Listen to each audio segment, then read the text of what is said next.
So today I am delighted to talk to Henrik from The Pink Stuff. Enter the podcast, Henrik. Hello. Hello, how you doing? I'm good. Yeah, how's it been today? It's been busy. Yeah. Your stand looks amazing. It's mainly product, but our product looked amazing. Well, exactly. Look, and I want to talk to you about the journey of The Pink Stuff. So when did it all begin? It depends. All stories have got multiple beginnings. Oh. So the base behind what is the Pink Stuff paste, which is the core of the brand, was launched in the mid-1950s. Wow. But it was called something else back then. Yeah. The brand, the Pink Stuff was launched in the UK in 2002. Yeah. But never really got anywhere and nothing ever happened. Mm-hmm. The brand as we know today was launched in 2018. Right. Because I remember just sort of not really hearing about it, and then all of a sudden it was everywhere. It just seemed to have exploded onto the sort of, the shelves and people's cupboards. Yeah, we got a lucky break around 2018 when a number of social media influencers picked up on the product. Yeah. We had a problem before that one because the paste product was kind of a jack of all trades, master of none. Yeah. And nobody knew exactly what they were going to use it for. Yeah. Then suddenly social media came along and gave an answer to that question, saying, here's something you should use this product for. Yeah. And I guess the brand as we know today rolled from there. Yeah. And what was that use? The main use was on hard stains, so pot pans and sprayed in ovens, lime scale, grout that looks that you really couldn't get to the bottom of. So everything that's what's called excessively stained or excessively dirty. Yeah. Which and if you think about it, it wasn't planned that way. But if you think about it, it gives you an ideal platform to build the brand from, because your core product is known for doing all the stuff that nothing else can do. Yeah, absolutely. And it is magic. It does seem like magic, because I had exactly the same. I was like, well, I don't know what to use it on, but everyone is raving about it, and they use it for everything. So, and I have a ceramic white sink, and there was sort of, it seemed like there were stains that was yellow, and it sunk right into the ceramic, and I just left it on. I didn't, I left it on for about 20 minutes and thought, well, I'll see what happens. Wiped it all off, and it was like a brand new ceramic sink again. It was incredible. It really is magic. So is there sort of, a certain technology, is there sort of, within the paste, or? Yes, of course there is, but the two main ingredients is good old-fashioned soap, as your grandma would have bought it, and then it's a fine quartz stone called silica, which is nearly seen as sand, but 100 times finer than sand. And the two works in tandem, so the soap would soften up the stains, and the silica, together with your with your muscles and your arms, will take away the softened stain. Amazing. So, and where's your involvement in the brand then? Because you're obviously too young to have been around in the 50s when it started. Really. No, the Tim, my business partner, we acquired the business. We bought the business 4 years ago. And which is roughly when that brand journey started in the brand as we know it today. And then, so two sort of males. Where did the Pink Stuff come up with? Where was the brand? Was that what you inherited, or was the brand? The name was in existence already. We inherited that. We redesigned it, reformulated, repositioned it.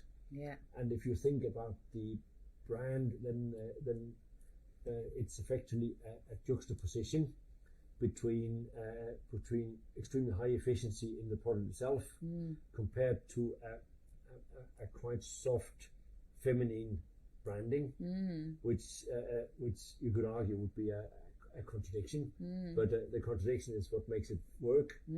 Definitely. So you got the attractiveness, the sexiness in the packaging, and then you have got behind it a product that works and works every time. Yeah.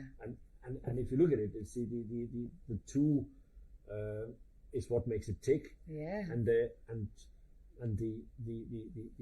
name, the whole aura around the brand is what makes people buy it the first time. But every marketeer can flog a product to you once. Yeah.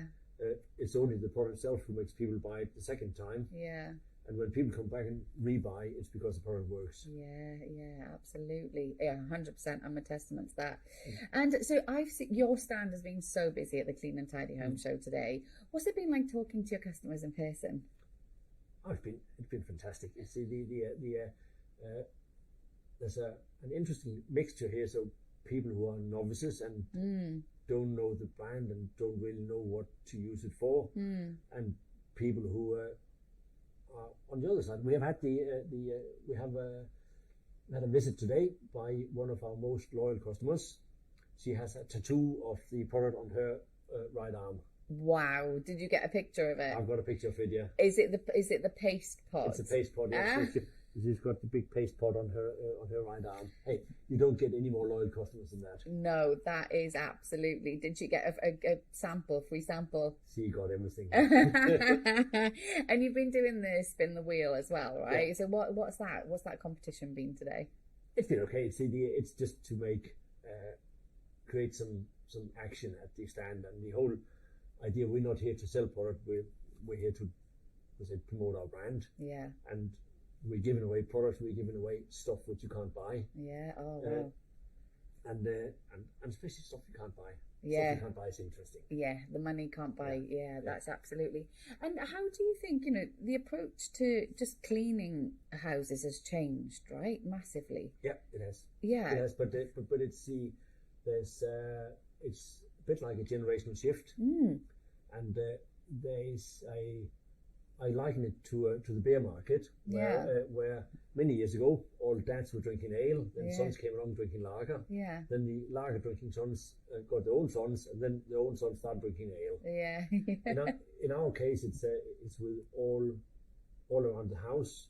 We've had a generation which has got children now, and the generation has been behind the move into ready meals, has been behind taking everything to do with the housework as easy as possible, trying to get the shortcuts, and you get a counterflow to that one, and a generation who's the 25-year-olds today, they cook more than their moms do, or the dads do. Yeah.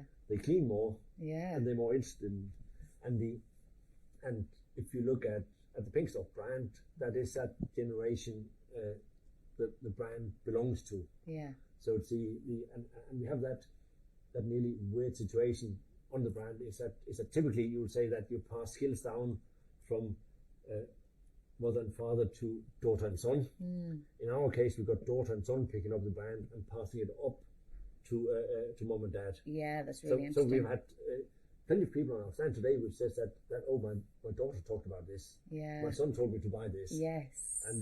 And if you were to arrowhead the core consumer behind or the core Pink Stuff consumer, it's a female about 27 years old who's quite house proud. Yeah.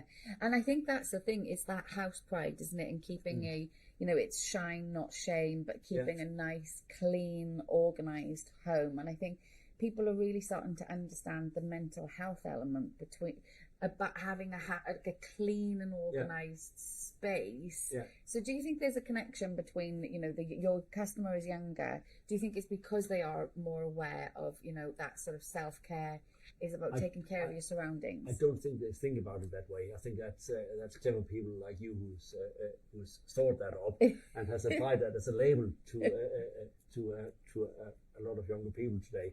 I think that you say that I like it this way. Yeah. This is my way. Yeah. And hey, we all like to live in a nice clean house. Yeah. Do you think there's an element of time saving that the Pink Stuff offers, though? Because it is really, it's a fast performing product, isn't it? No, I don't think there's time saving in that. I think it's efficiency here. I think that that what makes a brand is that we have got a lot of customers who have tried X number of things on that one thing for them, yours for the sink. And then suddenly you get a brand that solves my problem. Yeah. And if that brand solves my problem here, it'll probably help me doing a lot of other things as well, or at least I get to trust it. Yes. And if you look at again, Pink Stuff is that it's a position where you've got a brand with a high degree of consumer trust that it will do what it says. At the same time, then when I look at it, I feel a bit like it's a brand for me. Yeah. And then you couple that one with a financial position where the I won't say the brand is cheap. It's not cheap. Yeah. But it's priced a lot below what you call major A brands. Yeah. And hence, if you can get all of those, what's not to like? Yeah, exactly. And so I think, were you conscious with your stockists for that reason then, to make sure it was kept affordable? Yes. So is it because I think it's Poundland, is that? No, it's the if you look in the UK, our biggest customers in the UK is the bargain and discount sector. Yeah. Conscious is probably the wrong words, but saying that the brand evolved from there. Yeah. And once a brand has evolved from there, it's slightly harder to move it into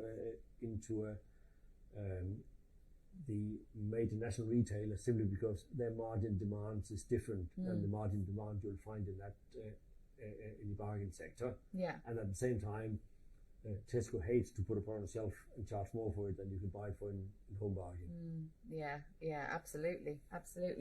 So what a great journey so far, and it's really sort of, you're becoming part of that community. What's the future hold for the Pink Stuff? No, the journey is probably further than that already. So the Pink Stuff was a UK brand. It's no longer. It's we're selling Pink Stuff in around 35 countries. Wow. UK has been dropped down to our second biggest market. The US, really? The US is our biggest market now. That is incredible. We are currently shipping 3 full shipping containers to the US every day. Wow. 7 days a week. Wow. That is absolutely. It's not all paste, but if it was all paste, we would send the equivalent of 100,000 tubs of paste a day to the US. Wow, that's incredible. And what about product diversification? Because you started with the paste, and now you are offering more. Is there anything in the pipeline? We started more talk about in categories. So we started in household cleaning. Yeah. And we moved from household cleaning into laundry. But our move into laundry was in stain. Yeah. So we started in paste, which was hard stain in cleaning, and then broadened the cleaning range from there. Yeah. And then our jump into laundry was into stain removal. Yeah. And we're then using that one as the platform to enhance our laundry range. And in fact, we have this month in our market data, laundry has overtaken cleaning. So laundry is a bigger part of the brand in the UK now than cleaning is. Wow. That's amazing that you're taking all of that sort of customer loyalty and product knowledge. So we're moving customer loyalty from one category into another category. Yeah. Wow. That's incredible. Well done you. Congratulations. So far so good, yeah. Yeah. Great. Well, Henrik, it was absolutely a pleasure to talk to you, and thank you for sharing your story. To talk to you. Thank you. And we can find a lot of other things you can use your Pink Stuff for. Oh, absolutely. I think my shower is going to be next. I think if it works on the sink, I'm applying the principle to the shower. So, yeah. And then you're going to do your clothes next. Oh, exactly. Yeah. Thank you so much, Henrik. Thank you.